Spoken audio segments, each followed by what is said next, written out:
All right, we're back down at the Chiefs Pit. Timmy Petty, Mark Petty, Richie Petty.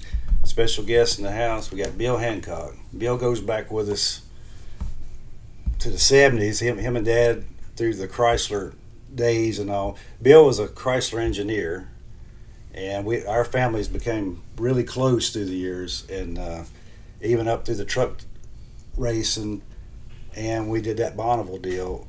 Bill was in that deal. But him and Dad was real close friends, and we're honored to have you at the Chiefs Pit today. And, it's great to keep this friendship going.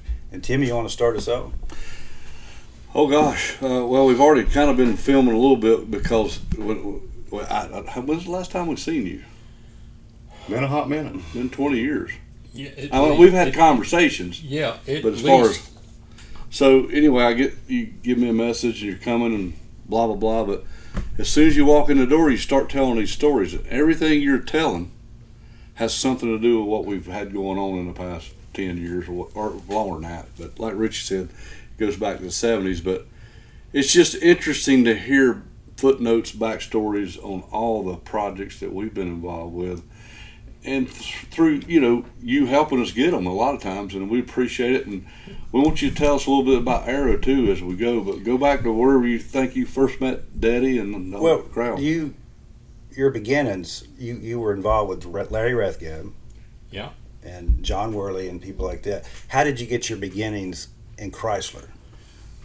I was, Good question. I got an engineering degree at Vanderbilt, and I was racing. I started racing when I was 15, drag racing. And then I moved up a little bit, and we got faster and faster cars. And I had met a few of the Chrysler people at the drag strip. And then before I came to Chrysler, I met a guy named Henry Richardson who had worked here. And he said, when you get up there, look up Larry Rathgeb. And I did. And Larry remembered him. And I worked for Larry to do the kit car program, which was a short track racer that we developed at Chrysler that was essentially, it had all the technology of a Winston Cup car, but it was just shrunk down to short track size. So we had 108, 112 wheelbase versions, and we sold it through the dealers. Back at the time it was Direct Connection, which later became Mopar Performance Parts, and now it's back to Direct Connection. But to do that program, you guys, we came to you guys. You built the prototype cars, and we tested them out of here. Kind of funny story about that. Pete Hamilton did some of the test driving, and then we needed to do the dirt setup. So we needed a dirt driver. Well, everything was fine except for the fact that everybody that particular weekend was out at Riverside. So Harry Hyde happened to call back, and they said, who can we get to drive his car? And he said, hell, call Ralph's kid. He ain't doing nothing. I think Ralph's kid was working in a furniture factory. Well, Ralph was Ralph Earnhardt, and the kid was Dale Earnhardt. And I remember there was a connection like that. Yeah. we had Dale drive one of the prototypes. I think they went to Caraway. And anyway, I had a picture on my wall. It's kind of neat story there, because people would come into my office and say, oh, I know who that is. That's Pete Hamilton. I said, actually, it wasn't. It was, who? I bet you can't tell me. Nobody could ever guess it. And I took the picture out to the racetrack one day. I was going to get Dale to sign it. And everybody said, oh, you ought to get him to sign it. And he looked at it, and Childress was sitting there, and Childress said, what is that, some kind of Dodge? And Dale turned to him and said, no. He said, that's a factory car. He said, that's the first time I ever got paid to drive a race car. Is that right? There's only 3 of those pictures. I've got one. I gave one to Dale, and Spenny Clenden's got one. And that's kind of special. Well, I'd heard the part about him being his first paying gig, so that's Well, that's kinda neat. I mean, and honestly, if you want, I know you like to find historical stuff. Go back in the checkbook because Louise would have written him a check. I'll be. Well, we got a check in here that grandmother had wrote Ralph Earnhardt back in the 50s when he was running the Oldsmobiles here. So that's kind of neat.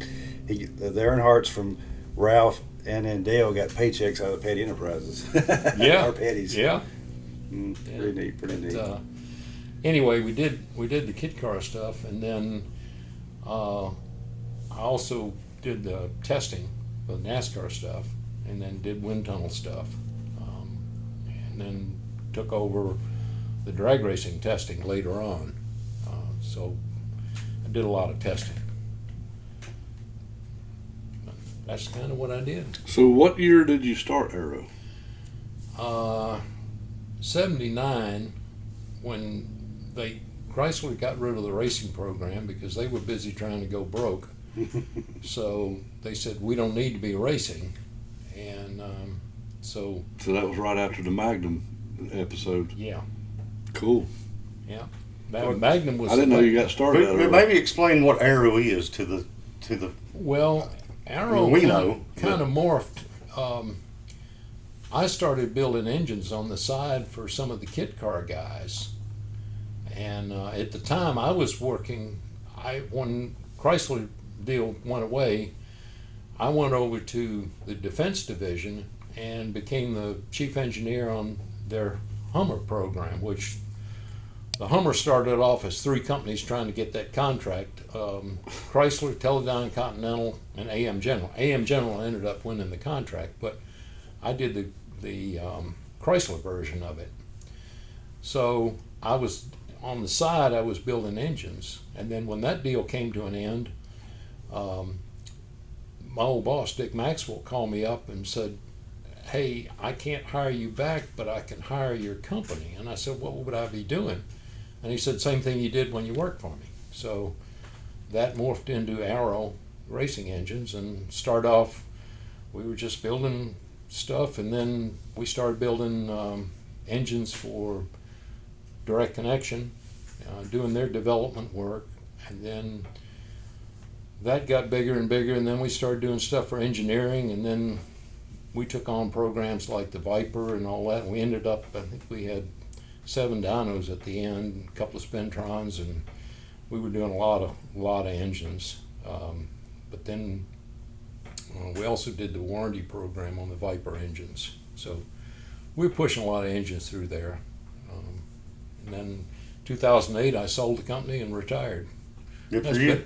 Best job I ever had. Yeah, good for you. Well, your retirement job. It's like we were discussing a while ago. You bailed us out with your company with the front covers and stuff during the truck days because we had a debacle. We were running stock stuff, and then you came in there and made that billet piece and then started the cast. But like I was saying earlier, that saved us days of work when them things got shipped in here, because then it was like an hour prep. Before, it was like 2 days of making a stock front cover fit a racing engine. So you bailed us out. We were tickled to death with you. Plus, you made those valley trays too. Remember?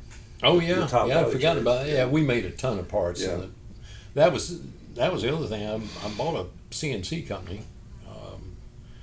We were having the guy do stuff for us, and then one day he walked in and quit, and I said, "Well, what are you going to do?" And he said, "I'm going to go play golf." I said, "Well, what about your company?" He says, "I'll try and sell it." I said, "What do you want for it?" And he told me, and so I bought the company. Now, cool. Let's go back to the engineering with Chrysler in the 70s. Was you more involved with the engine side or more with the car side? Yes. Both. Great answer. Because I know I've seen the pictures and all with you and Worley and all, and then I've seen pictures of you with Rathgab, but I didn't know. Rich. Here was the deal, and for the record, the 7 guys I worked with in the race program were those of us who are still alive, all still good friends today. That was the best job I ever had in the world, and all of us felt that way. But we used to tease Larry about that the engine was just something they put in the car so it would go out and make noise and draw a crowd to come watch his suspension work. So, we used to tease him pretty hard about that. Water heater. But he was actually he was very good on engines, but he tended to focus on the suspension because that was his area. And, No doubt. Yeah. he did the landmark stuff on the suspension for NASCAR. Anyway, This is y'all's notes and things that you'd send out, but it's the kit car specs, and then it's all the stuff that Some of the Rathgab Rathgabs, graphs. Oh, yeah. all those graphs and stuff. So we still look back to y'all's paperwork, and that's all still relevant information. Oh yeah, And Harry Hyde used that information throughout his whole career too. He had them little note cards, and Yep. and he was there's a lot of Rathgab believers, and Richie Bars is one of them. Yeah. Well, Richie kind of kept it alive around here, like Oh yeah. through Yeah. the rest Even of the when time. Chrysler went He away. did, but- didn't he? Yep. Could you tell us the 7 guys? Because we know most of them. Well, there was Larry Rathgab, Tom Hoover, who's credited with being the father of the 426 Hemi, Dick Didn't know Maxwell, who was one of the original Ram Chargers. He was the boss. When I first started with the group, Bob Cahill was there, and Dick Maxwell headed up the drag racing thing. Well, then Cahill retired, Maxwell took over that job, and Hoover took over the drag racing thing. There was a guy named Bob Checkley who did the, as I call it, everything else. It was rally and off-road and a bunch of that kind of stuff. It was Warren T. Hart, Larry Shepard, Dave Kofel, and myself. So when did Ted Flack and John Worley get involved? Well, John Worley was part of our group, but he got paid differently. He was over in engineering, and he was assigned to the engine department, but everything he did we paid for. So while he wasn't part of our group, he was part of our group. Okay, all right. I was we just basically trying to get the Well, connection. we always considered him and Part of- Ted Flack and all of them part of the group. Yeah, They were y'all all were the group. I'll use the word rented them from engineering, but in meetings and all that stuff, I mean, they were